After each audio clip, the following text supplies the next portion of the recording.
अब इतनी योनियां काटने के बाद जो ये मानव की देह मिली है, ये जो मानव का शरीर मिला है,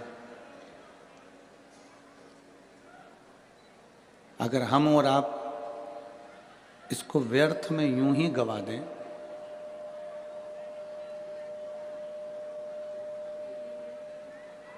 तो फिर संसार में जन्म लेने का फिर कोई कार्य ही नहीं रहा। भगवान देवाधिदेव महादेव माता पार्वती जी से कहते हैं, भगवान शिव माता पार्वती जी से कहते हैं कि पार्वती, अगर मानव का शरीर ये वो शरीर है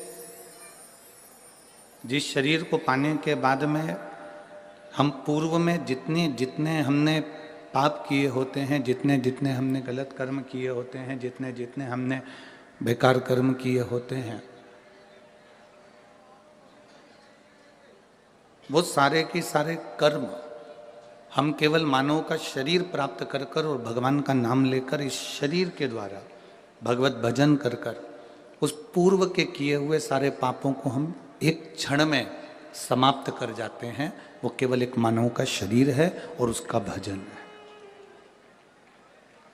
इस शरीर को पाने के बाद में, भगवान की विरल भक्ति को पाने के बाद में भगवान के भजन को करना बहुत जरूरी है।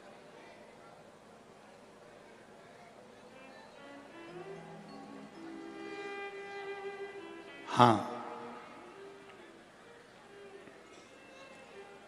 शिव महापुराण की कथा एक बात जरूर कहती है कि जो किताब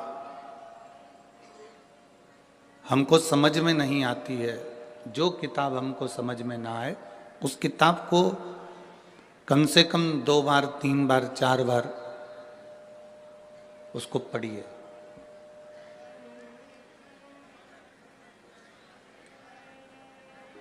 जो किताब हमें समझ में ना आए उसको हम 3-4 बार पढ़ें, समझ में जरूर आएगी। थोड़ा समय लग सकता है पर किताब समझने में देरी नहीं लगेगी। शिव पुराण कहती है जो किताब हमें समझ में ना आए उसको 3-4 बार अवश्य पढ़ें तो किताब हमारी समझ में आ जाती है। उसी तरह शिव की भक्ति है।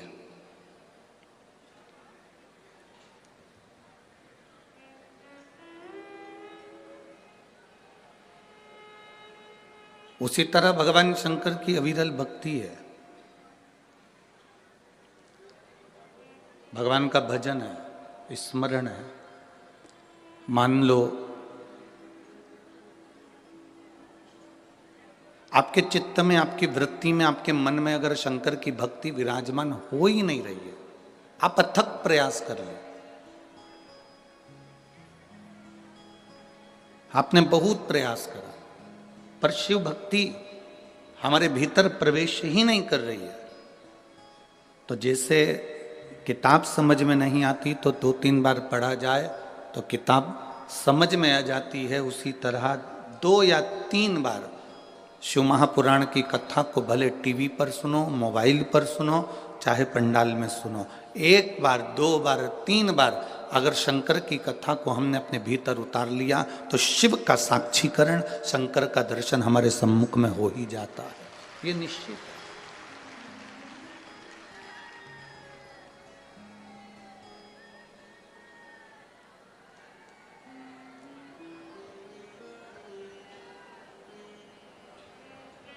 एलईडी नहीं चल रही है कि आवाज नहीं आ रही है?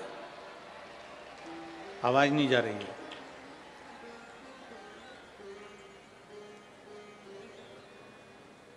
एलईडी वाले भैया एलईडी चालू करिए और पीछे की आवाज बढ़ाइए। शिव भक्ति, भगवान शंकर की कथा, शिव तत्व,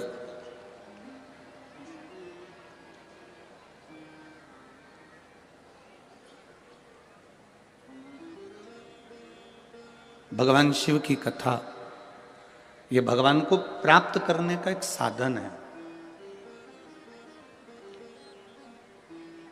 भगवान की अविरल भक्ति को प्राप्त करने का एक साधन है। एक बड़ा सुंदर संवाद शिव महापुराण की कथा में आता है, आप लोग पहले भी श्रवण किए हैं।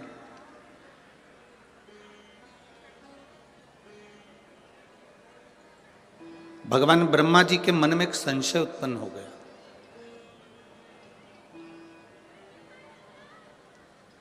और ब्रह्मा जी के मन में जो संशय उत्पन्न हुआ, ब्रह्मा जी के मन में जो संशय आया, वो संशय ब्रह्मा जी ने भगवान विष्णु से कहा कि प्रभु,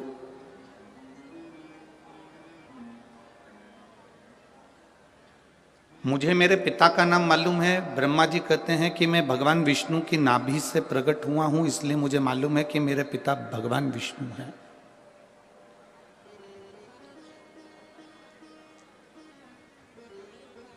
मेरे पिता भगवान विष्णु हैं, ये मैं जानता हूं।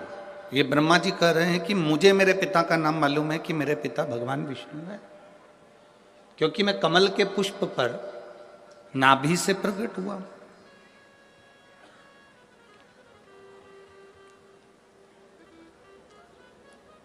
पर एक बात मेरे हृदय में समाती नहीं है कि मेरे पिता भगवान विष्णु हैं, पर भगवान विष्णु के पिता कौन है?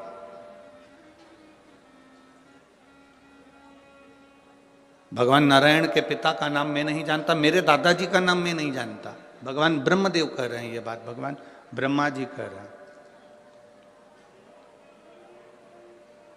अब जैसे ब्रह्मा जी ने कहा तो भगवान विष्णु के मुख से निकल गया कि ब्रह्मा जी, आप कह रहे हो कि आप अपने पिता को जानते हो पर अपने दादाजी को नहीं जानते। भगवान विष्णु के पिता कौन है ये आपको नहीं मालूम। तो स्वयं भगवान नारायण ने अपने मुख से कहा कि मेरे पिता देवाधिदेव महादेव है, वो मेरे पिता है। ये भगवान विष्णु कह रहे हैं कि मैं अपने पिता का नाम जानता हूं, मेरे पिता देवाधिदेव महादेव है।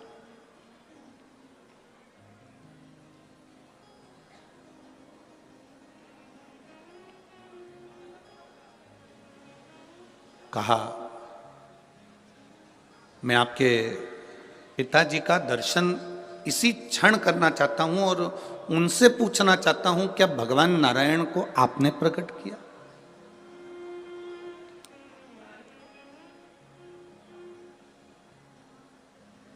क्या भगवान नारायण को प्रकट करने वाले आप हो? मैं उनसे पूछना चाहता हूं।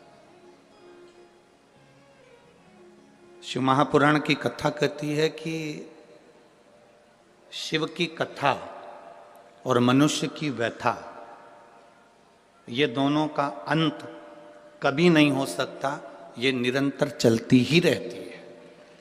कथा भी चलती रहती है और मनुष्य की व्यथा भी चलती रहती है। कथा भी चल रही है और व्यथा भी चल रही। मनुष्य की व्यथा, मनुष्य की समस्याएं, मानव जीवन में जो टेंशन है, हमारे जीवन में जो व्यथाएं हैं, ये कभी समाप्त नहीं होती।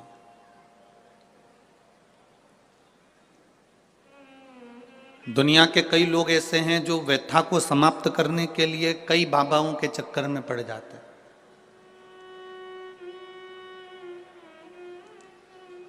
ना जाने कितने कितने जगह पर आप लोग पहुंच जाते हो और वहां जाकर कह देते हो कि हमारे जीवन में ये संकट है, इसको टाल दीजिए, हमारे जीवन में ये कष्ट है, इसको मिटा दीजिए।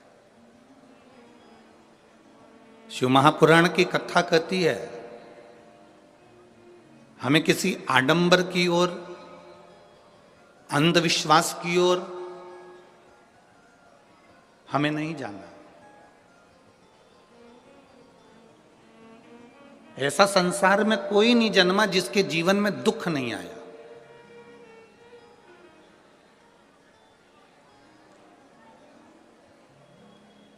मट्टी का जो घड़ा बनकर रखा हुआ है, वो मट्टी का घड़ा अग्नि में तपता है, तभी तो उसमें पानी रुकता है।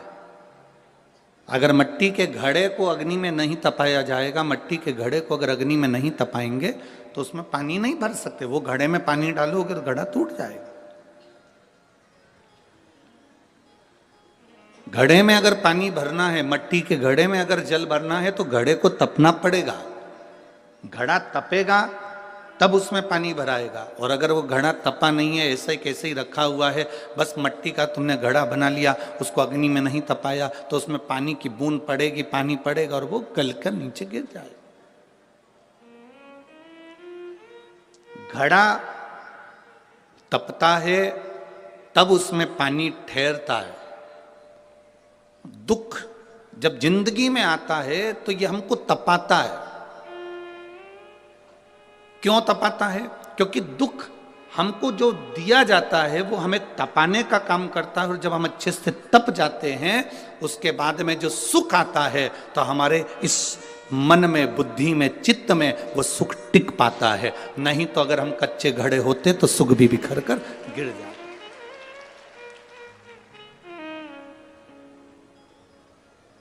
वो सुख भी समाप्त हो जाता।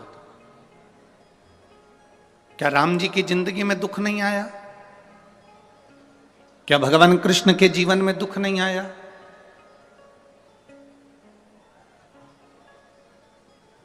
ऐसा कौन मृत्यु लोक में जन्मा, ऐसा संसार सागर में कौन जन्मा जिसके जीवन में दुख नहीं आया? परमात्मा के जीवन में भी दुख सम्मुख में आया।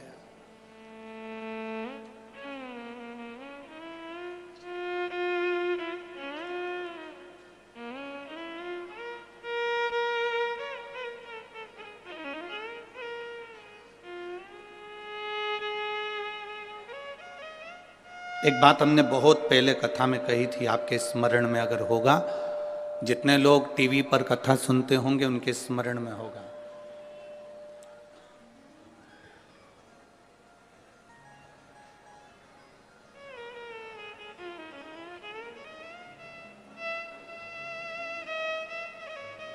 कि ऐसा संसार में कोई नहीं जन्मा जिसको अपने कर्म का भोग भोगने को नहीं मिला। जो मृत्यु लोक में जन्मा है उसे अपने कर्म का भोग भोगना ही पड़ता है। बस अंतर इतना है कि सबका पेपर, जैसे परीक्षा हॉल में एग्जाम देते समय सबका पेपर, सबका जो पत्र है, पेपर है, वो अलग अलग होता है, उसी तरह हमारी जिंदगी में भी सबके एग्जाम देने का पत्र, पेपर अलग अलग होता है।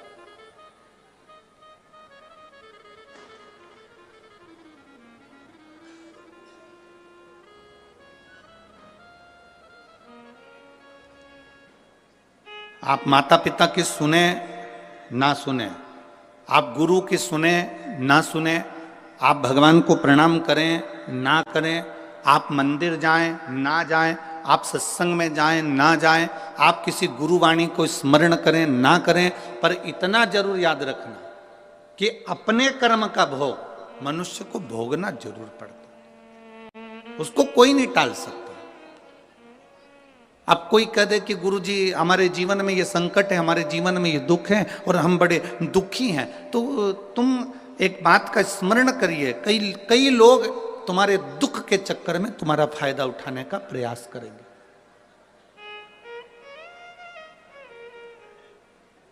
संसार के कई लोग ऐसे हैं जो तुम्हारे केवल दुख का फायदा उठाने का प्रयास करेंगे, पर ना। शिव महापुराण की कथा कहती है, अगर जिंदगी में समस्या है, राम जी के जीवन में दुख आया तो उन्होंने रामेश्वर धाम की स्थापना करी और भगवान शंकर की पूजन करके लंका पर चढ़ाई करी। भगवान कृष्ण की 16,108 रानियां थी, एक भी रानी से औलाद नहीं हुई भगवान कृष्ण के यहाँ। 16,108 रानी से जब संतान नहीं हुई तब भगवान कृष्ण ने गर्गाचार्य बाबा के कहने पर एक एक रानी के साथ बैठकर 11-11 दिन तक भगवान शंकर का अनुष्ठान किया। तब शिव जी ने प्रसन्न होकर, प्रकट होकर भगवान कृष्ण को वर दिया कि तुम्हारी एक एक रानी के साथ तुमने 11-11 दिन तक बैठकर भगवान शंकर की आराधना करी है, तो मैं तुम्हें वर प्रदान करता हूं कि तुम्हारी एक एक रानी से 11-11 संतान होगी। 10 छोरा 1 छोरी, 10 बेटे 1 बेटी। भगवान कृष्ण की 16,108 रानियों से इतनी संतान उत्पन्न हुई। 1,77,186 संतान भगवान शंकर की कृपा से भगवान कृष्ण के घर में हो गई। ऐसा कौन है जिसके जीवन में दुख नहीं है?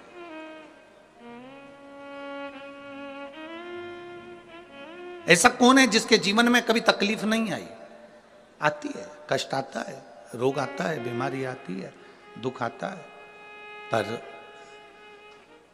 मैंने तेरे ही भरोसे बाबा, तेरे ही भरोसे हवा बिच उड़ती जावांगी बाबा, डोर हथो छड़ीला में कटी जावांगी भोले, मैं तेरी पतंग शंभू, मैं तेरी पतंग हवा बिच उड़ती जावांगी बाबा, डोर हथो छड़ीला में कटी जावांगी। सबके जीवन में दुख है, सबके जीवन में तकलीफ है, पर जिसने शिव को साध लिया, भगवान राम जी ने शंकर भगवान की आराधना करी, शिव जी की पूजन करी, उनको साध लिया, गला पकड़ रहा है। भगवान शिव की आराधना भगवान राम जी ने करी, शिव को साध लिया, तो उनकी जिंदगी सार्थक हो गई। भगवान कृष्ण ने भगवान शिव की आराधना करी, साध लिया, उनका जीवन सुखमय हो गया। एक लोटा जल लेकर मंदिर जाने वाला जब भगवान शिव की भक्ति को साध लेता है, तो दुख उस भक्त का नहीं होता, दुख मेरे भोलेनाथ का हो जाता है, आपका दुख उसका हो गया। एक पत्र है, देखिए,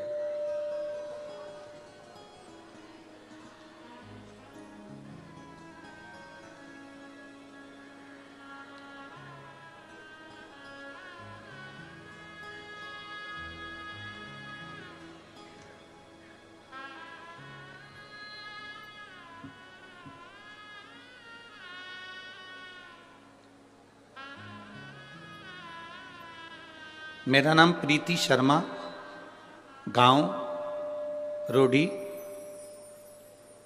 सिरसा से हूं। कहीं बैठी हो तो हाथ हिला सकती हैं, अगर कहीं बैठी हो आप ही हैं। श्री शिवाय नमस्तुभ्यं। लिया बच्चे को।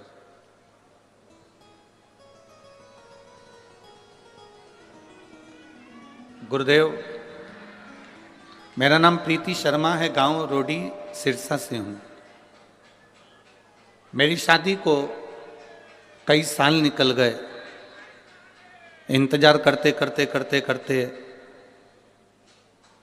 संतान के सुख के लिए मैंने 5 साल इंतजार करा, 5 साल तक भी संतान नहीं हुई। 6 साल निकल गए, 7 साल निकल गए, 8 साल निकल गए, 9 साल निकल गए, 10 साल निकल गए, पर संतान का सुख नहीं हुआ। ऐसा कोई डॉक्टर नहीं था, हरियाणा का भी, पंजाब का भी, राजस्थान का भी और दिल्ली तक मैंने डॉक्टरों को दिखाया, पर संतान का सुख नहीं आया। टेस्ट बेबी करवाए, संतान का सुख नहीं आया। 11 साल निकल गए, 12 साल निकल गए, पर संतान का सुख नहीं आया गुरुदेव। तब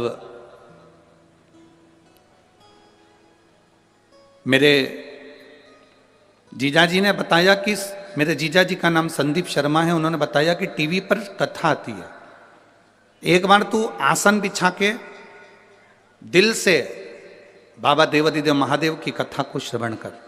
गुरुदेव, उस समय आपकी कथा चल रही थी और मैंने टीवी खोलकर 1 बजे से 4 बजे तक कथा का रसतत्व ग्रहण करा। मैं बाबा का क्या गुणगान करूं गुरुदेव। मंदिर जाना मैंने उसी दिन से प्रारंभ करा और शिव जी को जल चढ़ाना प्रारंभ करा। मैंने बाबा से प्रार्थना करी कि मैंने सारे डॉक्टरों से इलाज करवा लिया, टेस्ट बेबी भी करवा लिया, पर मुझे औलाद नहीं हुई है। बाबा आप कृपा करना। सफेद आंकड़े की जड़ को तुमरुका जी का नाम लेकर कमर में बांधा, एक बेलपत्री को रोज खाना प्रारंभ करा, शिव जी पे जल चढ़ाना प्रारंभ करा। केवल आप कहते हो 3 महीने तक लगातार करो गुरुजी, मैंने 5 महीने तक करा पर मेरा गर्भ नहीं ठहर पाया। जब मेरा 5 महीने तक भी गर्भ नहीं ठहरा तो भी मैंने भगवान की कथा नहीं छोड़ी, लगातार टीवी के सामने बैठकर कथा सुनती रही और बेलपत्र चढ़ाकर उसको खाती रही। 5 महीने पूरे हुए, 6ठा महीना लगा और मेरे पेट में मुझे दर्द उत्पन्न हुआ। मैं डॉक्टर को दिखाने के लिए गई तो डॉक्टर ने कहा आपका 2.5 महीने का गर्भ ठहर चुका है। बाबा का मैं क्या गुणगान करूं गुरुदेव। पेट में तकलीफ होने लगी, बाबा ने मुझे खुशी तो दे दी पर जब मैंने सोनोग्राफी करवाई तो बच्चे को कष्ट बताया गया। डॉक्टर के हिसाब से इस बच्चे को तुम मत रखो, ये डॉक्टर ने कह दिया। पर गुरुदेव मेरी खुशी को मैं कैसे त्याग देती कि 11-12 साल के बाद मेरे जीवन में ये खुशी आई है, मैं कैसे छोड़ दूं। आपने एक नारियल उस पर मोली रखकर भगवान देवाधिदेव महादेव को चढ़ाने का कहा था, मैंने बाबा को वही श्रीफल समर्पित करा और विनती कर कर एक बेलपत्र फिर उठा लाई। उस बेलपत्र को खाया। दूसरी बार डॉक्टर से फिर जांच कराई, सोनोग्राफी कराई तो डॉक्टर ने कहा कि इस बच्चे को मत रखो। फिर भी मेरा मन नहीं माना गुरुदेव और मैंने उस बच्चे को अपने गर्भ में रखा। डॉक्टर के हिसाब से बार बार उन्होंने मना करा पर मेरा बाबा ने मेरे ऊपर कृपा करी। मैंने बेलपत्री खाना नहीं छोड़ा, जल चढ़ाना नहीं छोड़ा। 5/10/2022 को बाबा की कृपा से 12 साल के बाद मेरे यहाँ पुत्र रत्न की प्राप्ति हुई और डॉक्टर के हिसाब से मेरा बेटा बिल्कुल स्वस्थ है। मैं उसको यहाँ प्रणाम करने लाई हूँ। आइए।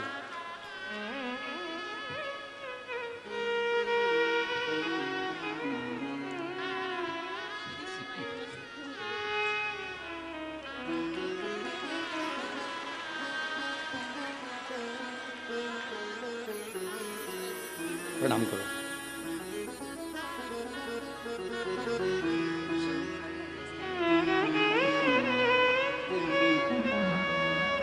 माता बोल रही हैं इसका नाम हमने शिव जी ने दिया इसलिए इसका नाम शंभू रखा है। बधाई हो।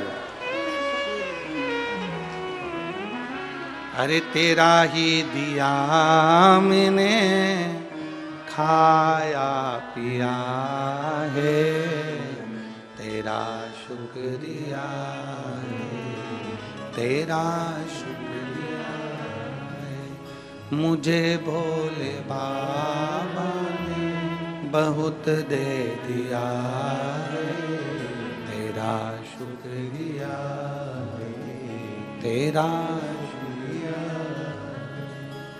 शिव तत्व को भजना, शंकर की भक्ति को करना, भगवान को अपने भीतर उतारना सरल नहीं है हमारा। आप जिस भरोसे पर, आप जिस विश्वास के साथ भगवान शिव की भक्ति करते हो, भगवान उस विश्वास को निभाता है। दृढ़ करना पड़ता। आप लोगों की आदत क्या हो गई है कि एक जगह आप मन नहीं लगा पाते।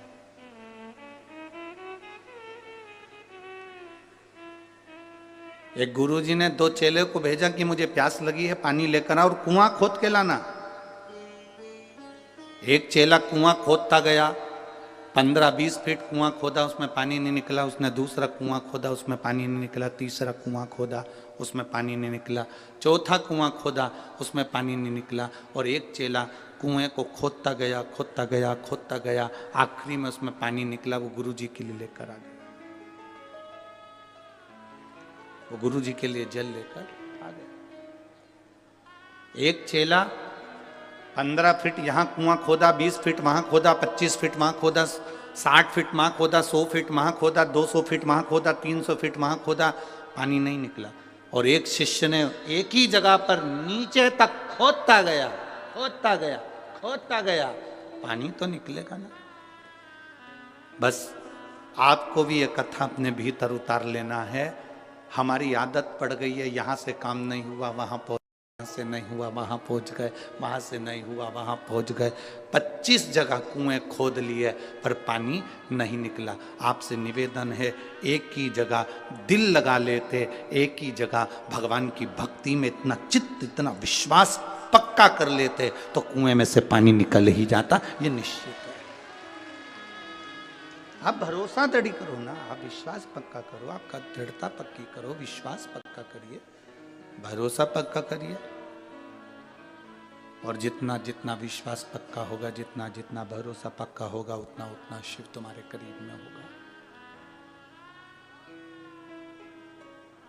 उतना उतना शिव तुम्हारे नजदीक में होगा।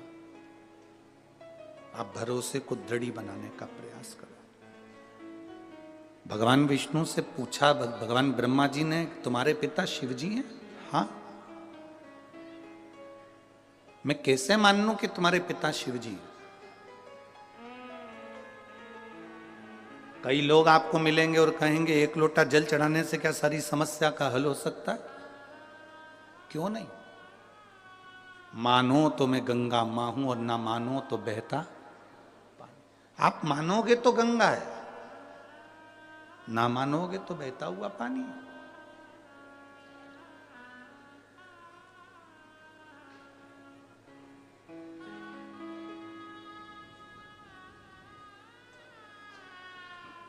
ये आपके ऊपर निर्भर करता है कि आप परमात्मा को कैसे रिझा रहे हो।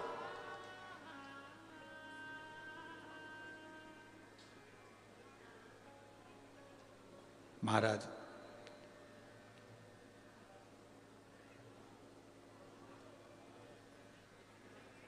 क्या शिव तुम्हारे पिता हैं? हाँ। स्वयं शिव आके कह सकते हैं कि मैं इनका पिता हूं? क्यों नहीं? एक अग्नि का, एक पर्वत को ब्रह्मा और विष्णु ने घुमाना प्रारंभ करा।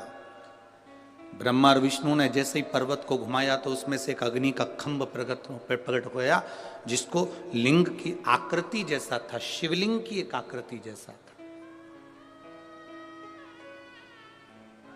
और वो लिंग की आकृति जैसा खंभ प्रकट हुआ और उसमें से आकाशवाणी हो गई, ब्रह्मा विष्णु, मैं नारायण तुम्हारा पिता और ब्रह्मा मैं तुम्हारा दादा। ब्रह्मा जी मानने को ही तैयार नहीं कि ये पिताजी है। हाँ, अगर ये शिवलिंग तुम्हारे पिता हैं तो इनके चरण कहां हैं और इनका सिर कहां है?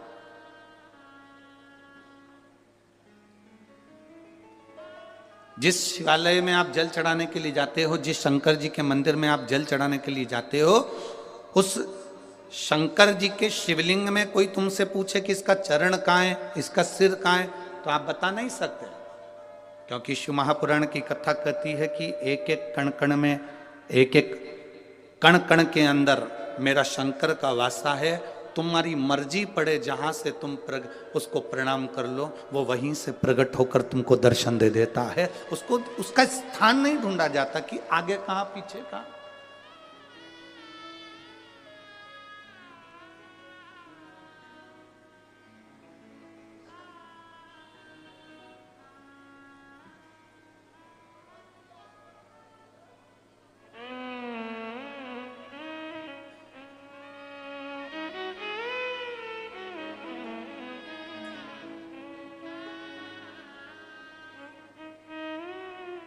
एक बार संत नामदेव जी महाराज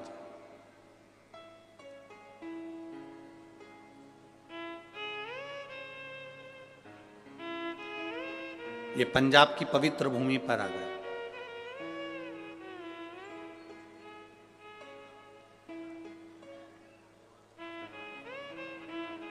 ये पंजाब की पवित्र भूमि कोई साधारण सी भूमि नहीं है।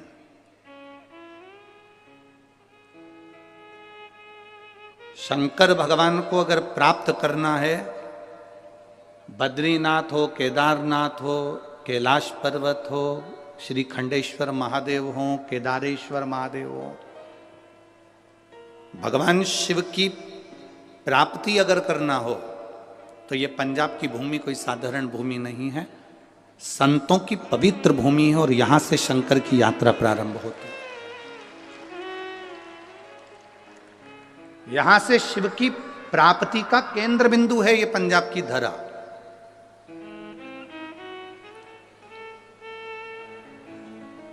लोग कहते हैं गुरुजी पंजाब में गेहूं बहुत होता है, हम कहते हैं पंजाब में गेहूं से ज्यादा संत बहुत होते हैं, अगर ढूंढने निकलो तो संतों की प्रागट्यता ज्यादा है।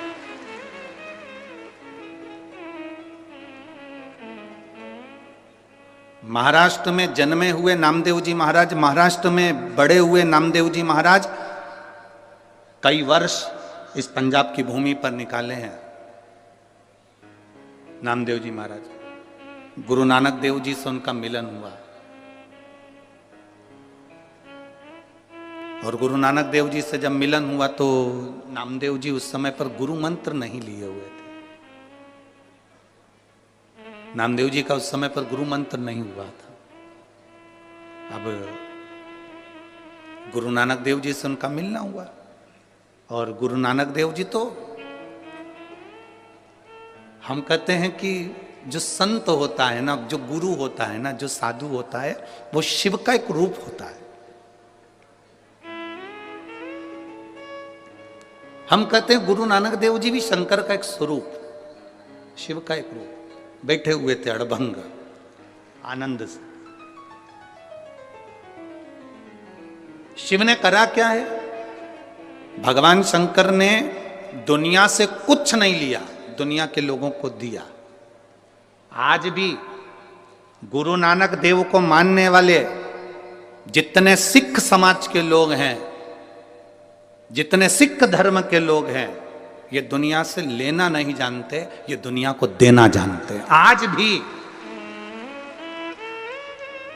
आप किसी भी गुरुद्वारे में चले जाओ, वहां लंगर चलता मिलेगा। आप किसी भी गुरुद्वारे के दरवाजे पर पहुंच जाओ, आपको वहां विश्राम मिल जाएगा। आप किसी भी गुरुद्वारे के सम्मुख में पहुंच जाओ, वहां आपको भरपेट भोजन मिल जाएगा। वहां यह नहीं पूछा जाता कि आप ब्राह्मण हो कि क्षत्रिय हो कि वैश्य हो कि शूद्र हो।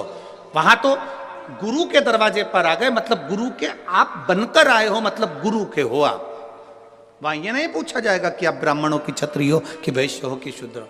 वहां गुरु के होकर आए, गुरु के द्वार आए हो, गुरुद्वारे तक आए हो, तो वहां गुरु का दरवाजा। और हमको बहुत अच्छा लगा इस भटिंडा पंजाब में भी सिख समाज के लोग, सिख धर्म के लोग चारों तरफ इस ग्राउंड के आसपास में खूब सेवा कर रहे हैं और खूब प्रेम से सेवा में लगे हुए हैं। मैं धन्यवाद देता हूं सारी सिख समाज को, बहुत बहुत धन्यवाद है, साधुवाद है।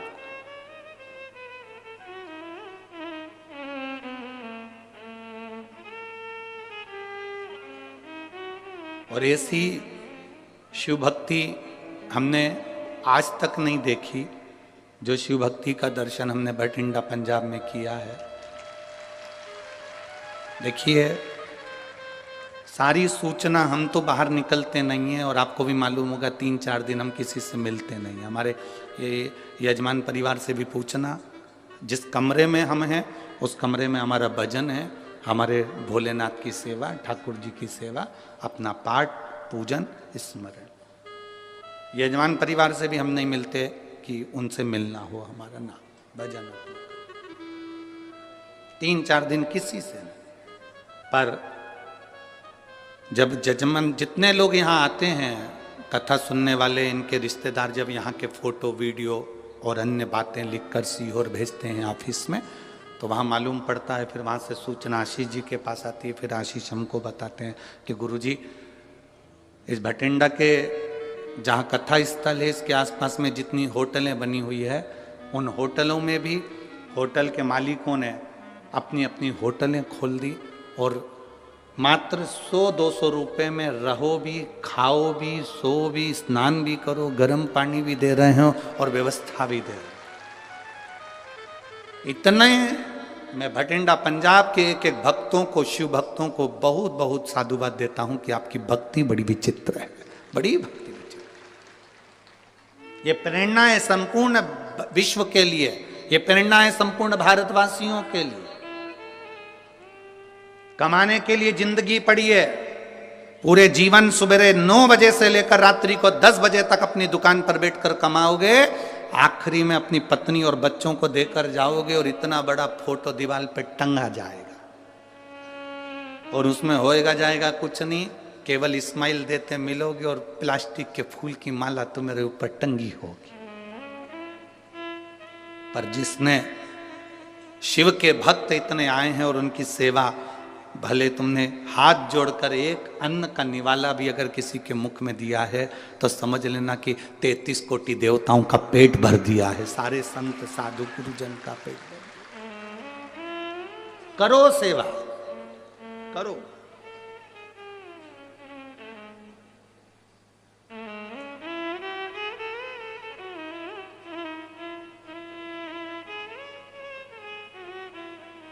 तो कहते हैं ना कि मिलती है राम नाम की दौलत कभी कभी, होती है अपने पंजाब में शिव पुराण कभी कभी, कभी कभी मिल रही है। करो, डरना नहीं, भीड़ बहुत है।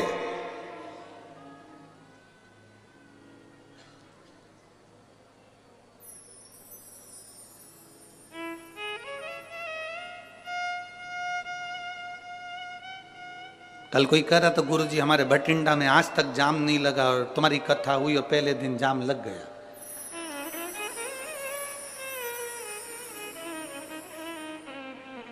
हमने कहा जाम क्लियर हुआ कि नहीं हुआ वो बताओ।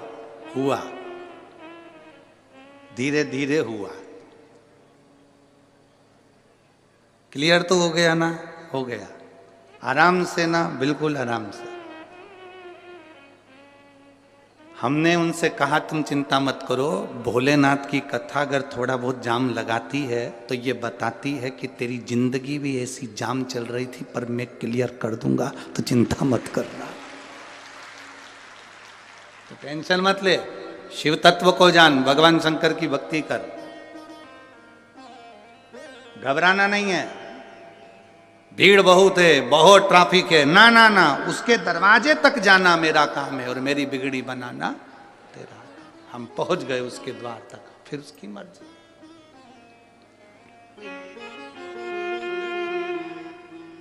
अब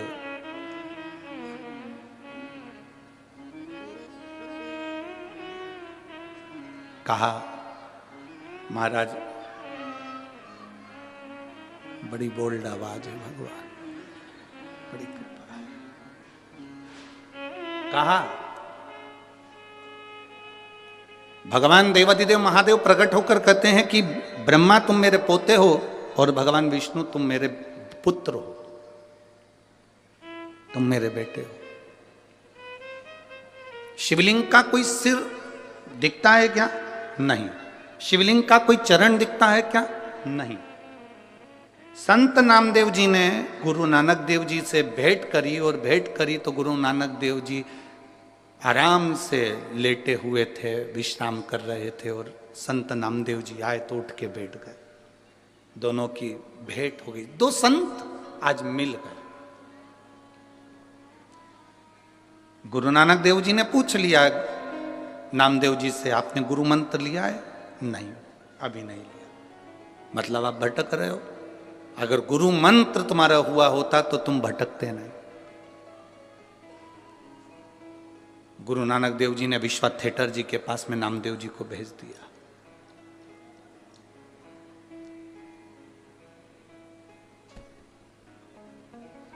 संत नामदेव जी ने गुरु नानक देव जी से पूछा कि असली गुरु की पहचान क्या है,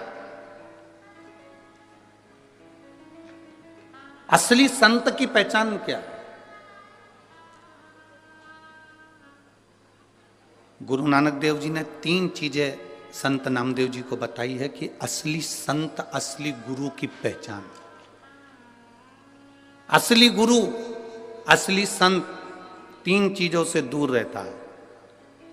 पहला नमस्कार, दूसरा चमत्कार, तीसरा दमस्कार। गुरु नानक देव जी संत नामदेव जी से कह रहे हैं कि 3 चीजों से असली गुरु दूर रहता है, 3 चीजों से संत दूर रहता है।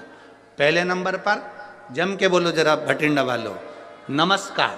असली गुरु कभी तुमसे अपने चरण नहीं छुआएगा, प्रणाम नहीं करवाएगा। असली गुरु कह देगा भैया दूर से प्रणाम करो, हमें छुओ मत, आप नमस्कार करो, दूर से करो, आप बार बार हमको नमस्कार मत करो। अगर बार बार नमस्कार करोगे ना तो हमको अहंकार आ जाएगा। तो असली गुरु कह देता है ना ना, थोड़ा दूर हट जाओ, नमस्कार से दूर। संत गुरु नानक देव जी ने दूसरी बार में कहा, असली गुरु, असली संत चमत्कार से दूर होता है।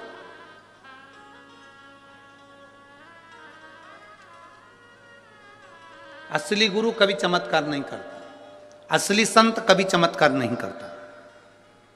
इसलिए शिव महापुराण जिस दिन चालू होती है उस दिन हम शिव महापुराण के प्रथम दिन में कह देते हैं कि शिव पुराण किसी चमत्कार को प्रमाणित नहीं करती कि चमत्कार होगा। पर इतना जरूर है, अगर एक लोटा जल लेकर आप शंकर जी के मंदिर जाओगे तो तुम्हारी दुख कटेगा जरूर, ये निश्चित है।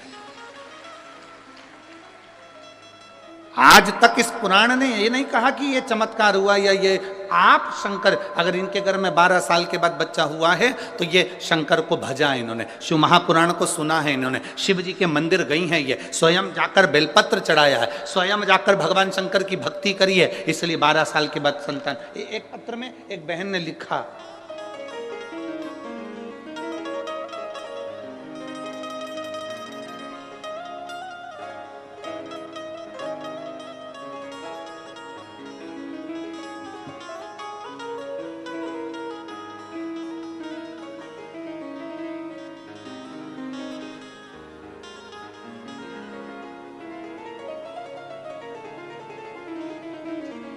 एक बहन लिख रही है, अरुणा गुप्ता शिमला से आई हैं, हिमाचल प्रदेश से, कहीं बैठी हैं, शिमला से आई हैं अरुणा गुप्ता, कहीं बैठी हो तो हाथ हिला सकती हैं। आप ही हैं, दोनों हाथ हिला दो एक बार, श्री शिवाय नमस्तुभ्यं। आप शिमला से आई इसलिए पूरी ठंड यहां ले आई।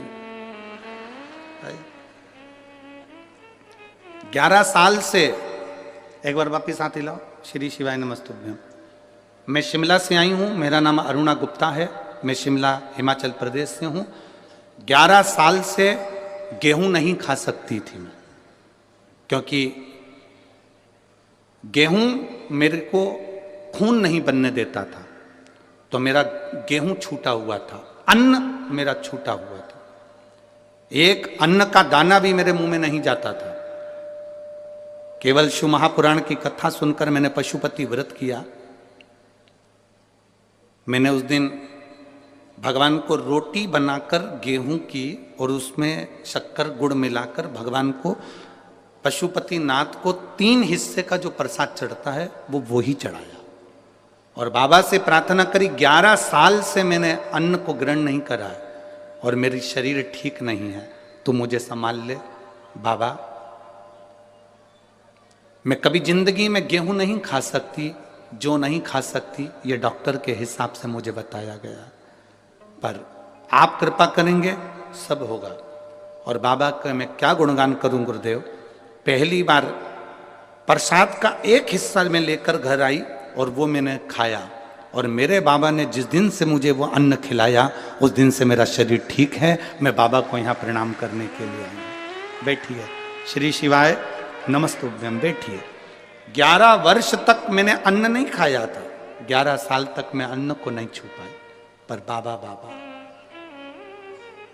ये आपकी अविरल भक्ति है, ये आपका विश्वास है।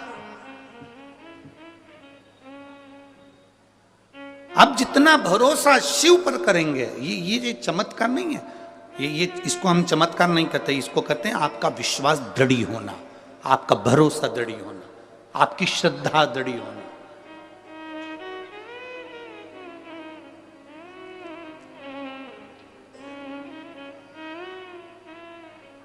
महाराज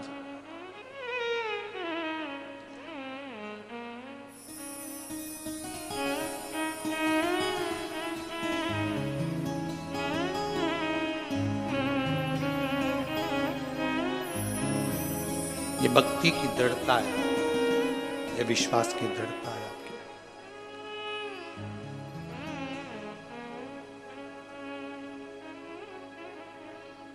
संत नामदेव जी से गुरु नानक देव जी कह रहे हैं कि सच्चा गुरु, सच्चा संत 3 चीजों से दूर रहता है। पहले नंबर पर बोलो, जम के बोलो जरा, नमस्कार। दुनिया के लोगों को नमस्कार बड़ा पसंद है,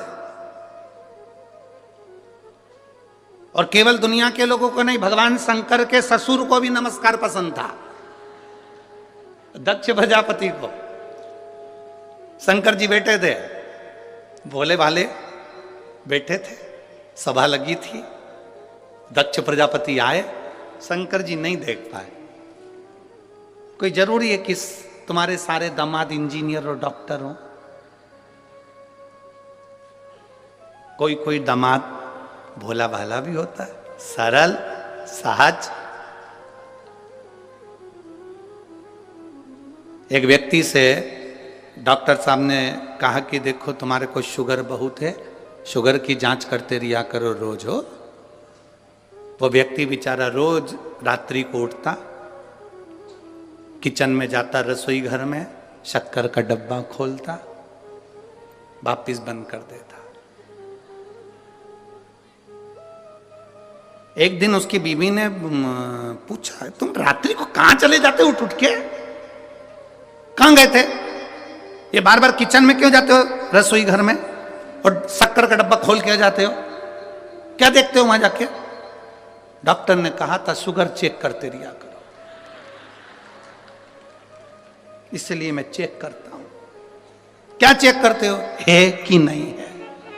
पत्नी ने माथा ठोका। डॉक्टर ने कहा था तुम्हारी शुगर चेक करो, तुम्हारी, और तुम डब्बे की शुगर चेक कर रहा है। तो ऐसा नहीं है, कोई कोई भोला होता है, एकदम भोला सहज भोला भोला व्यक्ति। एक बहुत भोला व्यक्ति था, अपनी पत्नी के साथ गार्डन में घूम रहा था। गार्डन में घूमते घूमते सामने से कुत्ता आ गया। पति घबरा गया, मेरी पत्नी को काट खाएगा, ये कुत्ता मुझे काट खाए चल जाए पर मेरी पत्नी को नहीं काटने दूंगा। पति ने सोचा अगर पत्नी को काट गया तो इसको इंजेक्शन लगेंगे, बच्चों का टिफिन कौन बनाएगा, स्कूल कौन भेजेगा, तैयारी कौन करेगा, मेरे टिफिन कौन बनाएगा, सास ससुर की सेवा कौन करेगा। इसलिए पति ने सोचा कि कुत्ता मुझे खा जाए चल जाएगा। कुत्ता और आगे आया, पति घबरा के थोड़ा सा पीछे हटा तो पत्नी भी पीछे हटी। कुत्ता और लपक के आया, पति को आ गया गुस्सा, उसने पत्नी का हाथ पकड़ा, उसको गोदी में उठा लिया। जैसे ही गोदी में उठाया कुत्ता भाग गया। कुत्ता भाग, पत्नी को नीचे उतार दिया। पत्नी गुस्से में लाल हो गई। ऐसा मूर्ख पति मैंने जिंदगी में कभी नहीं देखा। दुनिया के लोग कुत्ते को भगाने के लिए पत्थर उठाते, तुमने मुझे उठा लिया। अब पति कैसे समझाए कि मैंने तुझे इसलिए उठाया था कि कुत्ता मेरे पांव को खा जाए पर मैं तुझे नहीं खाने दूंगा। पर जिसकी किस्मत में भाटा लिखा हो वो क्या करेगा? भोला, बहुत भोला। अब कोई जरूरी नहीं कि तुम्हारे सारे दामाद इंजीनियर हैं, डॉक्टर हैं, कलेक्टर हैं तो सभी एक जैसे। ना ना ना, शंकर भगवान अडमस्त होकर बैठे हुए थे। दक्ष प्रजापति आए, सबने उठकर प्रणाम करा। शंकर जी उठ ही नहीं पाए, वो तो अलमस्त बैठे हुए थे, अलमस्त। दक्ष प्रजापति को नमस्कार बड़ा पसंद था, इन्होंने नहीं करा, गुस्सा आ गया। दक्ष प्रजापति को क्रोध आया और क्रोध आते से दक्ष प्रजापति ने श्राप दे दिया भगवान शंकर को। ए शिव, मैं तुझे श्राप देता हूं, तो मेरी बेटी का पति होकर, मेरा दामाद होकर तूने मुझे प्रणाम नहीं करा, मैं तुझे श्राप देता हूं, तू शमशान में निवास करेगा।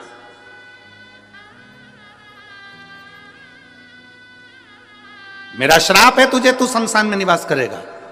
शंकर भगवान जैसे ही सुने शमशान में निवास, शिव जी डमरू बजाकर नाचने लगे। भगवान विष्णु पास में बैठे थे, उन्होंने कहा तुम्हें आशीर्वाद नहीं मिला, श्राप मिला। शमशान में रहोगे आज से, तुम्हारे ससुर ने श्राप दिया। शंकर जी बोले मेरे ससुर जैसा दुनिया में कोई ससुर नहीं हो सकता। कितनी लंबी सोचता है,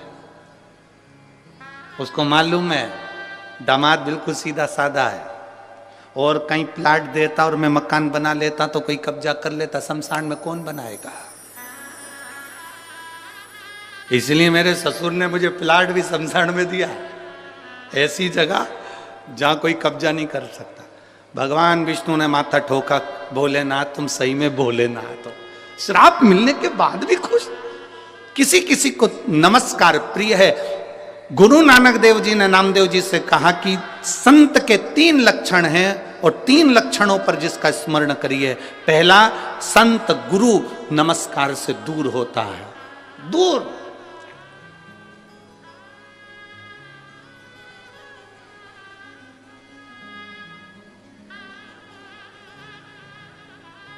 दूसरे नंबर का गुरु को, पहले नंबर का नमस्कार, दूसरे नंबर का जम जम के बोलो जरा, जम के, चमत्कार। असली गुरु असली संत कोई चमत्कार नहीं करता, उसे चमत्कार से बहुत दूर। और तीसरे नंबर का है असली संत असली गुरु नमस्कार। कौन ने कितना रुपया दिया, कितना गया, कितना आया, उसे कोई मतलब नहीं है। उसको तो बस हरि भगवान का नाम लेना है, भगवत भजन करना है, स्मरण करना है, भगवान की भक्ति करना है, उसे कोई मतलब।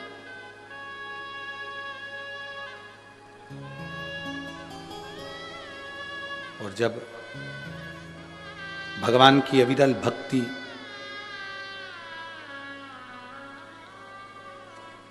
भगवान शिव की अविरल भक्ति एक आनंद के साथ में जो रहती है, वो सुख प्रदान करती है, सुख प्रदान। कहा गुरु नानक देव जी ने संत नामदेव जी से कहा कि असली गुरु की शरणागति जाइए। तो असली गुरु कहाँ मिल सकता है? गुरु नानक देव जी ने ये नहीं कहा कि तुम मेरे पास में रहो। गुरु नानक देव जी ने कह दिया कि तुम शिव के मंदिर में, विश्वा थिएटर जी बैठे हुए हैं, तुम जाओ और उनसे गुरु मंत्र लो। अब देखिए, गुरु नानक देव जी ने नामदेव जी को जाते समय कह दिया था कि गुरु सब में रब को देखता है, सब में। जब नामदेव जी पहुंचे, उन्होंने क्या देखा कि जिनके पास में गुरु नानक देव जी ने भेजा था, वो तो जहां शंकर जी का शिवलिंग था सामने, उधर पांव कर कर सो रहे थे। नामदेव जी ने हाथ जोड़कर बोला, गुरुदेव तुम में बुद्धि नहीं है क्या? सामने शंकर का शिवलिंग और तुम पांव लंबा करके सो रहा है। गुरु जी ने नामदेव जी से कहा, एक काम करो, मेरा पांव उठाओ, जहां पर शंकर जी नहीं है वहां रख दो। मेरा पांव उठाओ, जहां शिव नहीं वहां रख दो।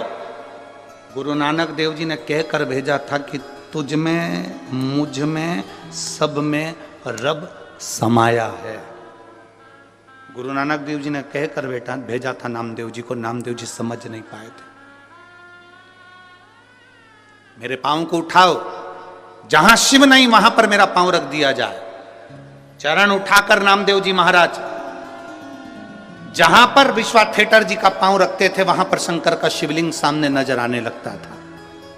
गुरु नानक देव जी उसी जगह पर सामने प्रकट होकर कहते हैं, नामदेव जी हर एक चप्पे चप्पे में रब समाया है, सब में उसी को देखो, वो सब उसी की माया है, सब उसी की। इसीलिए फिल्म बनाने वालों ने गाना लिख दिया, तुझ में रब दिखता है। सब हमारी यही तो गलती है, आप में और हम में यही गलती है कि हम मंदिर में तो भगवान को ढूंढते हैं, पर अपने घर में भगवान को नहीं ढूंढ पाते। घर में जो पति है, पत्नी है, माता है, पिता है, भाई है, बंधु है, बेटा है, बेटी है, कुटुंब है, परिवार है, पड़ोसी है, रिश्तेदार, नातेदार, इनमें हम परमात्मा को नहीं देख पाते। हम इनमें भगवान को नहीं देख पा रहे, हम इनमें परमात्मा को नहीं देख पा रहे।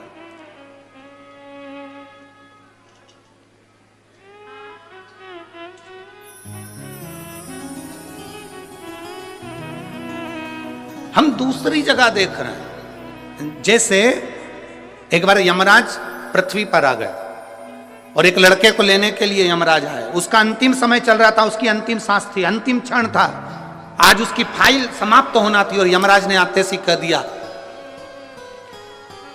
लड़के ने पूछा तुम कौन हो? भगवान यमराज बोले मैं यमराज। क्या लेने आए हो? मैं तेरी जान लेने आया हूं। क्या लेने आए हो? मैं तेरी जान लेने के लिए आया हूं। मेरी जान? हाँ। लड़के ने कल ले जाओ, यहां से 4 घर छोड़ के रहती है।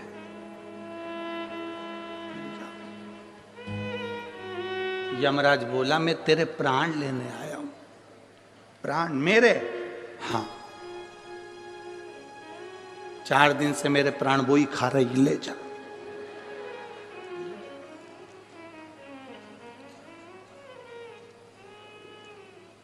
यमराज बोले मैं तुझे मारने आया हूं। मुझे? मैं तो उससे शादी कर कर 6 साल पहले ही मर चुका हूं, ले जा। यमराज बोला रेन दे, मैं तेरी जगह दूसरे को ले जाऊंगा, पड़े रहे। तू खुद मरा मराया, तेरे को क्या लेके जाऊं? क्या? अरे भाई, अरे मेरा बीते जीवन सारा भोले जी थारे चरणों में। मेरा बीते जीवन सारा भोले जी थारे चरणों में। मेरा बीते जीवन सारा भोले जी थारे चरणों में। मेरा बीते जीवन सारा भोले जी थारे चरणों में। भोले चरणों में, चरणों में, ओ चरणों में, भोले चरणों में, चरणों में, भोले चरणों में। मेरा बीते जीवन सारा भोले जी तेरे चरणों में। मेरा बीते जीवन सारा भोले जी मेरा बीते जीवन सारा भोले जी तेरे चरणों में। मेरा बीते जीवन सारा भोले जी चरणों में।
जन्म का मैं हूँ रोगी, जन्म जन्म का मैं हूँ रोगी। आदि जो तनिक सहारा भोले जी चरणों में, दे दो तनिक सहारा भोले जी चरणों में।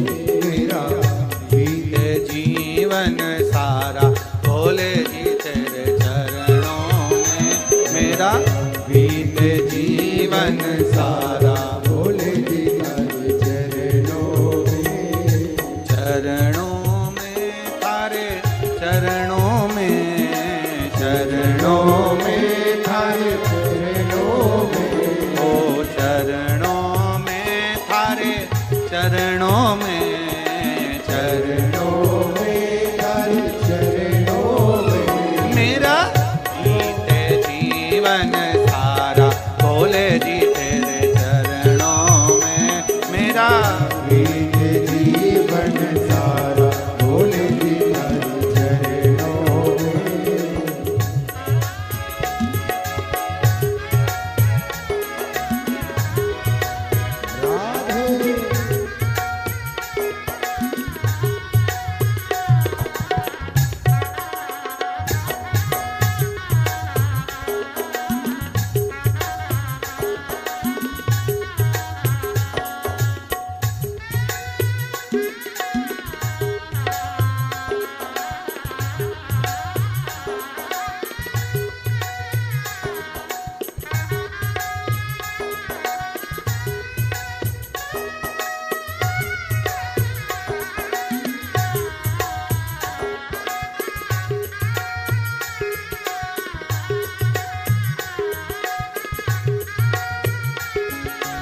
पर बैठकर भगवान शिव से अपने मन की बात बड़े भाव के साथ दिल से बाबा देवाधिदेव महादेव से प्रार्थना करेंगे।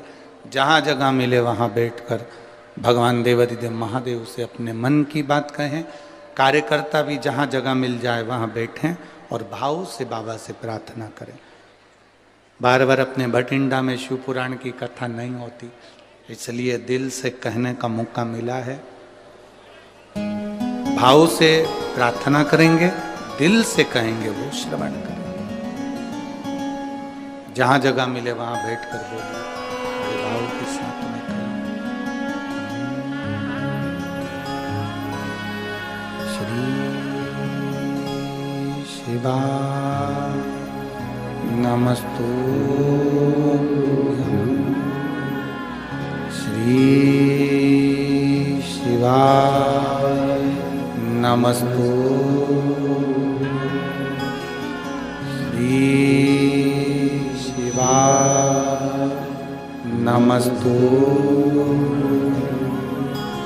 श्री शिवाय नमस्तुभ्यं।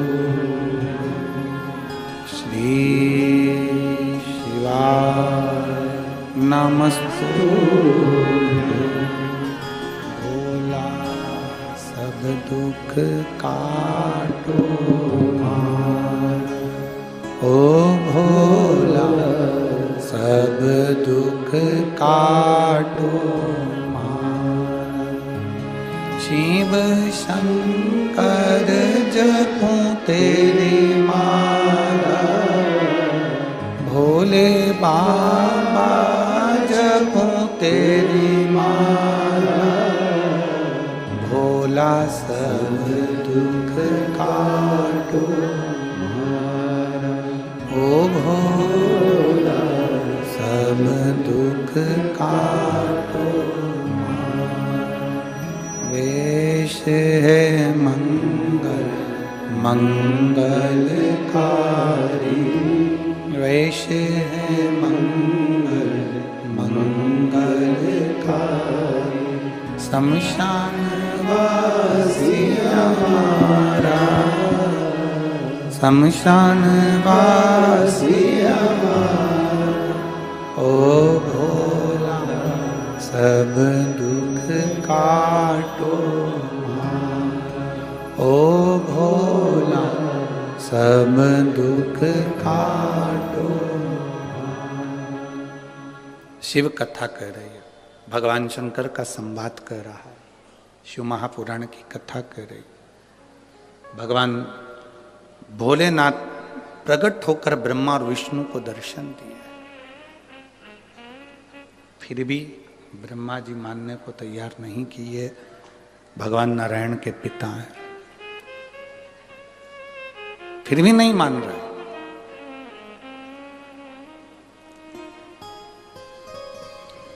ब्रह्मा जी ने कहा तुम्हारे पिताजी के चरण के दर्शन और सिर के दर्शन करना है। भगवान विष्णु ने कहा मैं जानता हूं कि मेरे पिता के चरण और सिर का दर्शन करके करोगे क्या।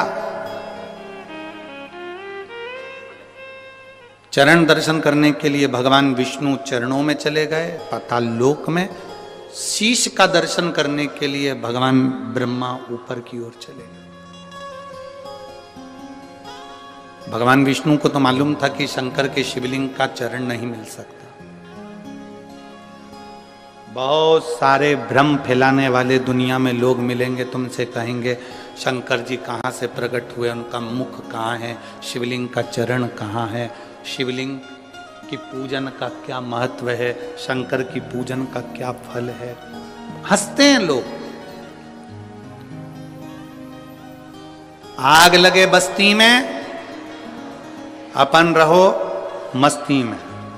तुम्हारी भले 10,000 रुपए महीने की नौकरी है,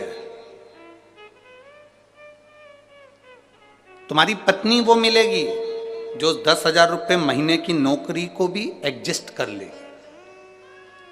तुम्हारे बच्चे ऐसे होंगे जो 10,000 रुपए महीने से जो तुम कमाई कर कर लेकर आ रहे हो उसमें एडजस्ट हो जाएंगे। भगवान बनाता ही ऐसा है। कि उतने में तुमको संतुष्ट कर कर रखता है।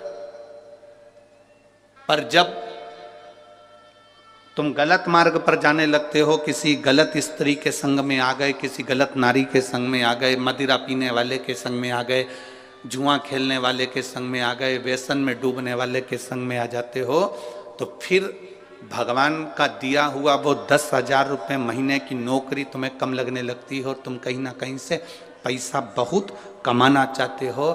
जब तुम अपने लिए कमाते हो तो 10,000 में पूर्ति हो जाती है, पर तुम जब गलत व्यक्ति का संग पकड़कर गलत तरह से गलत लोगों के लिए कमाना चालू करते हो, तब तुम्हें चोरी करना पड़ती है। जब तक तुम चोरी नहीं कर पाते, जब तक तुम्हारा परिवार चल रहा है, संतुष्टिपूर्ण है, तो तुम्हें चोरी की जरूरत नहीं। तुम्हें चोरी की जरूरत नहीं है।